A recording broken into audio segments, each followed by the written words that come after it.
अस्सलाम वालेकुम जी, कैसे हैं सब लोग। उम्मीद है सब लोग ठीक ठाक होंगे। एनुअल एग्ज़ाम्स फार्मेसी टेक्नीशियन के बच्चों के हो चुके हैं, फर्स्ट ईयर और सेकंड ईयर दोनों के। तो उम्मीद करता हूँ कि आप सब लोग के पेपर्स जो हो बहुत अच्छे हुए होंगे और हमारी दुआ है कि अल्लाह पाक सब बच्चों को, हमारे जितने भी स्टूडेंट्स हैं, सबको अच्छे नंबर्स के साथ कामयाब करे। तो पेपर्स तो आप लोग के हो चुके हैं और पेपर मैंने ग्रुप में शेयर किए थे आप लोग के साथ, जो आपको क्वेश्चन आए हैं एमसीक्यूज़ के भी और आपके सब्जेक्टिव के भी। तो बहुत सारे बच्चों के मैसेजेस, कॉल्स और कमेंट्स आ रहे थे कि इनके आंसर्स हमारे साथ शेयर करें। तो मैंने कहा जो आपको व्हाट्सएप में शेयर करने हो, मैं एक दफ़ा यूट्यूब पे ही शेयर कर देता हूँ, क्योंकि बहुत सारे लोग हमारे साथ व्हाट्सएप पे नहीं हैं लेकिन यूट्यूब पे हैं। तो मैंने कहा चले मैं आपको इनकी कीज़ जो है वो शेयर कर देता हूँ, क्योंकि बच्चे परेशान हैं इस हवाले से। वो देखना चाह रहे हैं कि उनके कितने एमसीक्यूज़ ठीक हैं, क्योंकि अभी जो ऑफिशियली कीज़ कब शेयर की जाएंगी उसके बारे में कोई फाइनल अपडेट नहीं है। तो इस हवाले से बच्चे इंतज़ार नहीं कर सकते, उन्हें बेचैनी होती है इस हवाले से कि हमें पता चल जाए कि हमारे कितने क्वेश्चन ठीक हैं, कितने गलत हैं। तो मैं अभी इसमें सारे आपको सॉल्व करके दूंगा। तो इसमें फिर आप लोग चेक कर लीजिएगा कि आपके कितने क्वेश्चन ठीक हैं, कितने गलत हैं। तो स्टार्ट करते हैं। फर्स्ट क्वेश्चन है हमारे पास, which one of the following enzyme is proteolytic and milk clotting enzyme. ठीक है, तो इसमें हमने दो एंजाइम्स जो पढ़े थे, एंजाइम वाला जो चैप्टर है उसमें एंड पे दो एंजाइम है, ब्रोमेलिन एंड पपाइन। तो इसमें से जो ब्रोमेलिन है वो मिल्क क्लोटिंग एंजाइम है और साथ में प्रोटोलिटिक एक्टिविटी भी इसके अंदर होती है। पेपाइन के अंदर जस्ट प्रोटोलिटिक एक्टिविटी होती है लेकिन वो मिल्क क्लोटिंग नहीं करता। तो इसमें आपका ऑप्शन ई जो है वो करेक्ट है। सेकंड क्वेश्चन है हमारे पास, which of the following is dried gum obtained from the stem and branches of acacia Senegal and acacia arabica. तो इसमें आपका चूंकि क्वेश्चन में ही आंसर था, उसने पहले ही बता दिया कि इसका आंसर अकासिया है, क्वेश्चन के अंदर खुद लिखा हुआ है। इसका ऑप्शन बी जो है वो करेक्ट है। नेक्स्ट क्वेश्चन है, which of the following are mobile phases use in chromatography except. तो इसमें मतलब कौन सा मोबाइल फेज नहीं है वो आपने बताना था। तो इसमें आपके पास स्टेशनरी फेज जो है वो एक ही मेंशन्ड है, बाकी सारे के सारे मोबाइल फेज हैं। तो स्टेशनरी फेज को आपने बेसिकली मेंशन करना था। तो एक्टिवेटेड चारकोल, जो कि अब थिन लेयर क्रोमेटोग्राफी में आपने पढ़ा था कि हम उसके ऊपर इसकी पेस्टिंग जो करते हैं वो चारकोल होता है। तो इसका आंसर बी है। Question 4, which of the following enzyme is present in pancreatic juice. इसमें सिंगल एंजाइम ही है लाइपेज जो पैंक्रियाटिक जूस में होता है, बाकी के एंजाइम जो है वो या तो प्लांट सोर्सेज हैं या दूसरे हैं। तो इसमें आपका ऑप्शन ए करेक्ट है। क्वेश्चन नंबर 5 है, which of the following drug is classified as anti dandruff drug. तो एंटी डैंड्रफ ड्रग इसमें एलोवेरा है, एलो फर्स्ट ऑप्शन। एलोवेरा आपको पता है कि इसमें हम इसको हेयर टॉनिक भी बोलते हैं और इसको डिफरेंट कॉस्मेटिक प्रोडक्ट्स जो हमारे पास होती हैं उसमें यूज़ करते हैं। तो इसका आंसर 1 था, ए था। Which of the following is a polysaccharide obtain from seed and grains of plants. तो इसमें पॉलीसेक्राइड हमारे पास हमें पता है, ये कार्बोहाइड्रेट्स में हमने पढ़ा था, स्टार्च जो है इसको हम ऑब्टेन करते हैं। तो ये 6 क्वेश्चन का आंसर सी करेक्ट है। Question 7, all of the following are included in organoleptic properties of crude drug except। मतलब कौन सा ऑर्गेनोलेप्टिक एवेल्यूएशन में हम चेक नहीं करते। ऑर्गेनोलेप्टिक एवेल्यूएशन में आपको पता है कि हम जो उसका कलर है, साइज़ है, शेप है, इस तरह की चीज़ें चेक करते हैं ड्रग की। तो इसमें असे जो होता है वो हम केमिकल एनालिसिस में करते हैं। तो इसमें आपका जो ऑप्शन सी है वो करेक्ट है। Which of the following contains tannin. Tannin की कैटेगरी में हमने पढ़ा था ब्लैक कैशियो। ठीक है, तो कैशियो इसमें आता है option A. Which of the following is which of the following, question number 9 है, which of the following provide information about the chemical constituent present in crude drug. तो इसमें हम करते हैं हाई परफॉर्मेंस लिक्विड क्रोमेटोग्राफी। ठीक है, नीचे जो आपके मेथड्स लिखे हुए हैं वो इसके साथ रिलेट नहीं करते, वो बिल्कुल डिफरेंट है। तो इसका ऑप्शन ए जो है वो ही इसके साथ रिलेट करता है, high performance liquid chromatography. Question number 10 है, which of the following part of plant act to collect water and nutrient from the soil. तो आपको पता है ज़मीन से न्यूट्रिएंट्स और वाटर जो है वो कौन लेके आता है प्लांट्स के लिए, रूट्स लेके आती हैं। सिंपल क्वेश्चन था, इसका ऑप्शन सी है। उसके बाद क्वेश्चन 11 है, any liquid that is used in the pharmacy for extraction procedure. Extraction के चैप्टर में फर्स्ट पेज के ऊपर ही आपने देखा होगा कि जो लिक्विड आप यूज़ करते हैं एक्सट्रैक्शन में उसको हम मेंस्ट्रुम कहते हैं। तो इस ऑप्शन डी इसका करेक्ट है। Which of the following is an unorganised drug. Unorganised drug आपको पता है कि जो थोड़ी प्रोसेसिंग के बाद हमें मिलती है उसको कहते हैं ना, जो डायरेक्ट पार्ट से हमें मिलती है उसको हम ऑर्गेनाइज्ड ड्रग कहते हैं। तो इसमें एलोवेरा जो है वो उसको हम प्रोसेसिंग के बाद जो है वो कलेक्ट करते हैं ना, उसमें से जो जेल निकालते हैं, तो इसमें एलोवेरा जो आंसर है वो करेक्ट है, last one. Which of the following convert urea into ammonia and carbon dioxide. तो यूरिया को ब्रेक डाउन करके इसको कौन कन्वर्ट करेगा? जाहिर सी बात है, इसमें यूरेज नाम से पता चल रहा था, क्वेश्चन के अंदर ही आंसर था। All of the following are inhalational allergens except. Inhalational allergens कौन से होते हैं? जो हम सांस के थ्रू अंदर लेके जाते हैं। तो इसमें एनिमल डेंडर जो है उसको हम इनहेल नहीं करते, बाकी जितने भी ऑप्शन है वो सारे हम इनहेल कर सकते हैं। ये चैप्टर 3 में से आपका दिया हुआ है। जो एक प्रोट्यूडेंस बनी होती है या डिप्रेशन होता है प्लांट्स के अंदर जहाँ से सिक्रीशन निकलती है, उसको हम सिक्रीशन का वर्ड जहाँ पे आना होता है, जो जिस चीज़ में से सिक्रीशन निकलती है, चाहे आपको बॉडी सेल्स हों चाहे आपके प्लांट सेल्स हों, उसको आप ग्लैंड का नाम देते हैं यूजुअली। तो इसमें ऑप्शन बी करेक्ट था। Which of the following enzyme catalyze the binding of two subunits of polymer to form a longer chain। तो इसमें आपको पता है दो यूनिट्स को कंबाइन करने वाला या कंडेंसेशन रिएक्शन को करवाने वाला जो होता है एंजाइम, उसको हम क्या कहते हैं? लाइगेज। ठीक है, तो लाइगेज ऑप्शन इसमें करेक्ट था, डी वाला। विच of the following method of extraction in which hot menstruum is used poured on crude drug or crushed drug and allow them for suitable time। मतलब कि हम क्रूड ड्रग के ऊपर या crush की हुई ड्रग के ऊपर जो पानी गर्म किया हुआ उंडेलते हैं, पुअर करते हैं उसके ऊपर, वो कौन सा मेथड है? इन्फ्यूजन है। तो जिसके ऊपर उंडेलते हैं पानी को वो होता है हमारे पास infusion. Which of the following is the ratio between the distance covered by any substance divided by distance covered by solvent. तो ये तो सीधा सीधा आपका RF वैल्यू का फॉर्मूला था क्रोमेटोग्राफी वाले चैप्टर में से। नेक्स्ट क्वेश्चन है, trypsin is deactivated at which of the following pH। Trypsin enzyme जो होता है वो हमारा एल्कलाइन pH के अंदर वर्क करता है। इसकी जो ऑप्टिमम pH होती है 8.57 होती है। तो बाकी चूँकि जितने भी ऑप्शंस हैं वो एल्कलाइन pH के अंदर फॉल कर रहे हैं। जो ऑप्शन 1 है वो एसिडिक pH के अंदर फॉल कर रहा है, तो इसमें ऑप्शन 1 को आपने क्लिक करना था। नेक्स्ट है, immediate type of hyper sensitivity is mediated by. आपका जो एलर्जिक रिएक्शन होता है, जो इमीडिएट रिस्पॉन्स होता है एलर्जेंस को, वो कौन सी एंटीबॉडी के थ्रू होता है? IgE। तो इसमें ऑप्शन बी था।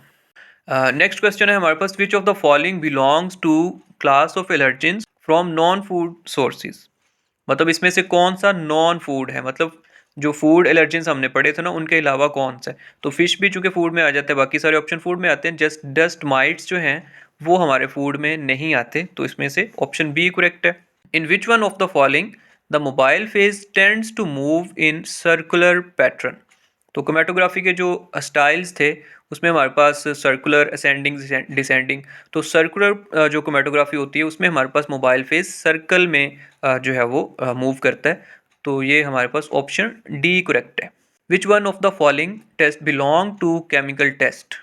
केमिकल टेस्टिंग में हम एच वैल्यू, स्पोनिफिकेशन और ईस्टर वैल्यू वगैरह चेक करते हैं ना। बाकी सारे जो फिजिकल मेजर्स इसमें मेंशन किए हुए हैं, तो इसमें एच वैल्यू जो है ऑप्शन डी।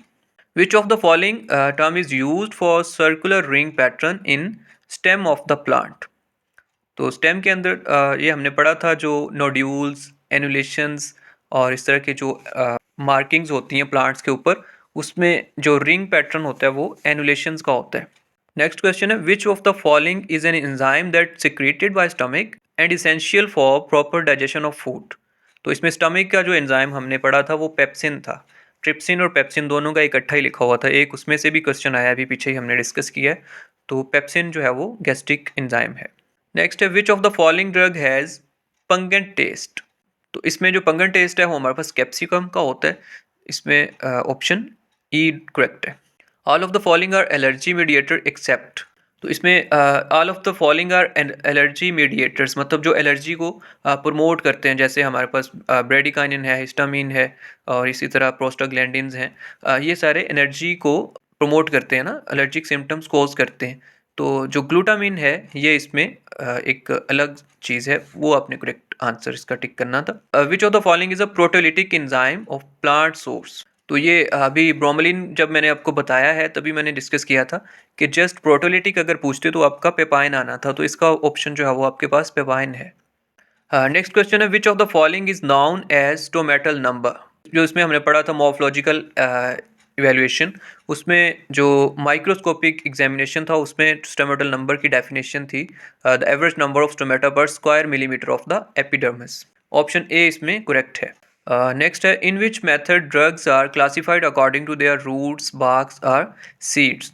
तो मतलब ये उनके पार्ट्स के साथ डील कर रहे हैं ना, तो मॉर्फोलॉजी के अंदर हम ये चीज़ें स्टडी करते हैं ना डिफरेंट पार्ट्स को, तो मॉर्फोलॉजिकल मेथड इसके अंदर आना था। बाकी नीचे वाली ऑप्शंस तो वैसे भी इसके साथ बिल्कुल रिलेट ही नहीं कर रही। Which Muslim physician is regarded as modern anaesthesiology pioneer. Muslim scientist वाले चैप्टर में से है जो हमारे पास एनेस्थीजिया और जो सर्जरी या इनहेलेशनल एनेस्थीजिया, ये सारी चीज़ें इब्न ज़ोहर जो साइंटिस्ट थे हमारे मुस्लिम साइंटिस्ट, उन्होंने ये इंट्रोड्यूस करवाई थी।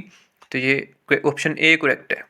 What will happen if a hypertonic solution is injected to the body as IV fluid। मतलब IV अगर वेन के अंदर आप हाइपरटोनिक सोल्यूशन लगा देते हैं जिसमें सोल्यूट की कॉन्सेंट्रेशन ज़्यादा हो, तो वो क्या करेगा, जो सेल्स होंगे, रेड सेल्स होंगे, उनमें से वाटर को निकालना शुरू कर देगा, उसको एब्जॉर्ब करना शुरू कर देगा। तो जब वो वाटर को एब्जॉर्ब करेगा, सेल के अंदर वाटर कम हो जाएगा ना रेड सेल्स के अंदर, तो वो श्रिंक हो जाएंगे। इसके ऑप्शन ए जो है वो करेक्ट है। इसके ऑपोजिट अगर हाइपोटोनिक सोल्यूशन होता तो उसने क्या करना था, बॉडी ने उसमें से वाटर को एक्सट्रैक्ट कर लेना था, अपने अंदर शामिल कर लेना था सेल्स ने, तो सेल लाइसिस हो जाना था। Which of the following is isotonic सेलाइन solution. आपको पता है 0.9% NaCl सोल्यूशन को हम स्टैंडर्ड एक आइसोटोनिक सोल्यूशन काउंट करते हैं, तो इसमें ऑप्शन बी है। Which of the following is chemical name of drug. Chemical name में आपको पता है एग्जैक्ट उसके जो मॉलिक्यूल्स या उनका नंबर जो है वो शो किया जाता है, तो बाकी जो सारे हैं वो आपके पास इसके मैच नहीं कर रहे, ऑप्शन सी जो है वो मैच कर रहे हैं। नेक्स्ट क्वेश्चन है BNF contain all the following information except. तो BNF के अंदर आपको पता है प्रिस्क्रिप्शन हैंडलिंग, प्रिस्क्रिप्शन पॉलिसी या उसके मेडिसिन के जो इफ़ेक्ट्स हैं उनको डिस्कस किया गया है। इसमें आइडेंटिफिकेशन या एनालिटिकल टेस्ट नहीं थे, ये फर्स्ट में थे आपके ब्रिटिश फार्माकोपिया के अंदर। तो ये आपका ऑप्शन सी जो है वो करेक्ट है। Which container allows the dose of administration at once. मतलब एक ही टाइम में जो सिंगल डोज कंटेनर जिसको हम कहते हैं ना, कि जिसमें एक ही डोज पैक की हुई होती है, जैसे एम्प्यूल होता है ना एक इंजेक्शन, उसमें एक ही डोज होती है, तो वो आपका सिंगल डोज कंटेनर कहलाता है। Which of the following dosages will have lowest viscosity. जो विस्कोसिटी है मतलब गाढ़ापन जिसको हम कह देते हैं आम जुबान में, वो किस में सबसे कम होगा। सिरप में भी इतना कम नहीं होता, एलिक्सर में उससे थोड़ा कम होता है, सॉल्यूशन में सबसे कम होगा, सस्पेंशन में ज़्यादा ही होता है, लोशन में उससे भी ज़्यादा होता है। तो आपका सॉल्यूशन वाला ऑप्शन जो है वो करेक्ट है। Which type of indicator is phenolphthalein. तो इसमें आपके पास एसिड बेस इंडिकेटर है, हमने पढ़ा था मिथाइल ऑरेंज, और फिनोफ्थलीन जो है वो आपके पास एसिड बेस इंडिकेटर में आते हैं। रिडॉक्स में हमारे पास KMnO4 आ जाता है, प्रेसिपिटेशन में इसी तरह K2CrO4 आ जाता है, तो ये इसमें आपके पास एसिड बेस इंडिकेटर में आता है। और विच of the following statement is incorrect in term of viscosity of liquid. तो ये सारे के सारे आंसर करेक्ट हैं। इसमें बहुत सारे बच्चों ने ऑप्शन ई को जो है वो टिक किया हुआ है कि stronger the cohesive forces laser will be the viscosity, लेकिन ये ऑप्शन ठीक नहीं है। इसमें आपका ऑप्शन सी है कि इसमें लिखा हुआ है मोर रेगुलर शेप। अगर रेगुलर शेप होगी तो विस्कोसिटी कम होगी, लेकिन इसमें लिखा हुआ है कि विस्कोसिटी ज़्यादा हो रही है। ठीक है, रेगुलर मॉलिक्यूल जो है वो इतना फ्लो को रेजिस्ट नहीं करेंगे। इररेगुलर अगर होता यहाँ पे फिर ये ऑप्शन जो है वो करेक्ट होना था, अदरवाइज अभी ये करेक्ट नहीं है। तो आपने इनकरेक्ट को ही टिक करना था, तो इसमें यही इनकरेक्ट है। Gelatin belongs to which source of drug. ये आपका ऑर्गेनाइज्ड और अनऑर्गेनाइज्ड ड्रग जो है, इसमें अनऑर्गेनाइज्ड ड्रग में ये आता है, और ये सबसे लास्ट में टेबल के अंदर लाइन थी जिसमें एनिमल सोर्सेज था, जिसमें कॉड लिवर ऑयल और ये आपका जेलेटिन था, ये उसके अंदर से आया है। ऑप्शन ए करेक्ट है। Which of the following sugar syrup is considered as self preservative. इसमें सिंपल सिरप के अंदर दो एग्जांपल्स थी आपके पास, 66.7% weight by weight BP and 85% weight by volume USP। ठीक है, इसमें चूंकि बाकी कोई भी ऑप्शन ऐसा नहीं है, तो 66.7% weight by wait British pharmacopoeia. ये आपका करेक्ट ऑप्शन है। नेक्स्ट है which of the following branches of pharmacy deals with the application of pharmacy knowledge for the welfare of community. Question के अंदर ही आंसर है कि कम्युनिटी फार्मेसी इसका आंसर है। Which of the following group of drug can be purchased without the need of any prescription? ये on the basis of sale जो drug classification हम करते हैं, तो यही क्वेश्चन आपको सब्जेक्टिव पेपर में भी पूछा गया था कि आपके कौन सी ड्रग जो है वो on the basis of sale उनकी कौन सी क्लासिफिकेशन है। तो उसमें एक ओवर द काउंटर ड्रग होती है हमारे पास, दूसरी हमारे पास प्रिस्क्रिप्शन ड्रग्स होती हैं। तो इसमें आपने वो ड्रग बतानी थी जिसको खरीदने या बेचने के लिए किसी प्रिस्क्रिप्शन की ज़रूरत नहीं होती, डॉक्टर की पर्ची की ज़रूरत नहीं होती। तो इसमें एंटीपायरेटिक्स जो हैं, जो फीवर के लिए या पेन के लिए यूज़ करते हैं, वो वाली ड्रग्स हैं। ये आप कहीं से भी ले लेते हैं easily. Which of the following is responsible for the elasticity in a soft gelatin capsule? तो जेलेटिन कैप्सूल के अंदर इलास्टिसिटी किस वजह से होती है? ग्लाइसरीन और सोर्बिटोल की वजह से होती है। क्वेश्चन नंबर 45 है its function is to deliver the aerosol product in proper and desired form. तो ये एक्चुएटर होता है जिसको आप प्रेस करते हो तो वो आपके जो है वो उसको प्रोवाइड करता है, जैसे भी आपने एक्चुएटर यूज़ किया उसकी टाइप के according. Which of the following is used as a lubricant in tablet manufacture by way of wet granulation? तो लुब्रिकेंट के तौर पे इसमें से जस्ट मैग्नीशियम स्टीरेट का ऑप्शन जो है वो करेक्ट है, बाकी सारे रॉन्ग हैं। Question 47 which of the following are the main ingredient of elixir? Elixir के अंदर आपको पता है अल्कोहल कंटेंट जो है वो मेन चीज़, उसमें अल्कोहल कंटेंट ज़्यादा होता है, तो इसमें आपका अल्कोहल एंड वाटर है। Which of the following ingredient is used for the film coating solution preparation as solvent? तो इसमें आपके ये क्वेश्चन ठीक नहीं है, इसमें बहुत सारे ऑप्शन, ये सारे के सारे ऑप्शन जो है वो एक्सेप्ट लास्ट वन वो ठीक हैं। तो ये सबको एक ग्रेस मार्क मिल जाएगा, इसमें आपका क्वेश्चन ही गलत है। Which of the following statement is incorrect in term of viscosity of a liquid? तो ये 39 और 49 क्वेश्चन सेम थे, अभी मैंने आपको विस्कोसिटी वाले क्वेश्चन में बताया है, तो ये इसका ऑप्शन ये जो रेगुलर साइज वाला ऑप्शन है ये ठीक है, C. Which of the following is unofficial book of pharmacy? तो अनऑफिशियल बुक आपको पता है रेमिंगटन फार्मास्यूटिकल साइंसेज है, इसमें से बाकी सारी ऑफिशियल बुक्स हैं। नेक्स्ट है हमारे पास which of the following tablet release the content in the water with discharge of carbon dioxide? तो कार्बन डाइऑक्साइड जो बबल्स बनाती हैं टैबलेट, जैसे हमारे पास कैल्शियम की टैबलेट होती है, डिस्प्रिन होती है, जब हम पानी में उसको मिक्स करते हैं तो वो बबल्स से निकलते हैं, उसको हम कहते हैं एफर्वेसेंट टैबलेट्स। तो ये ऑप्शन ए है। Gum acacia is often used in many syrups, what is the role? Gum acacia, gum आपको पता है किस लिए हम यूज़ करते हैं, बाइंडिंग के लिए या फिर हम उसकी विस्कोसिटी को बढ़ाने के लिए, तो ये ऑप्शन बी है। Which of the following term explain the substance with the pharmacological activity in the medicine? मतलब इसमें ये क्वेश्चन है कि आपका मेडिसिन के अंदर वो कौन सा सब्सटेंस होता है जो कोई फार्माकोलॉजिकल इफेक्ट रखता है? तो आपको पता है वो एक्टिव फार्मास्यूटिकल इंग्रेडिएंट जिसको API हम कहते हैं। Which Muslim scientist treated psychological issues using music? तो ये मुस्लिम साइंटिस्ट वाला जो चैप्टर है उसमें से फर्स्ट साइंटिस्ट जो है वो आपका इसमें से क्वेश्चन लिया गया है, इसका ऑप्शन बी करेक्ट है। क्वेश्चन नंबर 55 जो हमने पढ़े थे उन्हीं में से है 5% डेक्सट्रोज, जो हम ग्लूकोज की बोतल जिसको आम जुबान में आप कहते हैं, अक्सर लगवाते हैं लोग, ये हमारा आइसोटोनिक सोल्यूशन है। तो ये हमारा आइसोटोनिक सोल्यूशन होता है। ये जितनी भी ड्रिप्स आप लगाते हैं ना, जितने भी सोल्यूशन फॉर्म में आप चीज़ें इंजेक्ट करते हैं वो सारी आइसोटोनिक ही बनाई जाती हैं, या आई ड्रॉप जो आप यूज़ करते हैं वो भी आइसोटोनिक बनाए जाते हैं। तो ये आइसोटोनिक इसीलिए बनाए जाते हैं ताकि ये पेनफुल ना हो और आपको कोई साइड इफ़ेक्ट भी ना हो। नेक्स्ट है which of the following is a doses form that is applied by rubbing?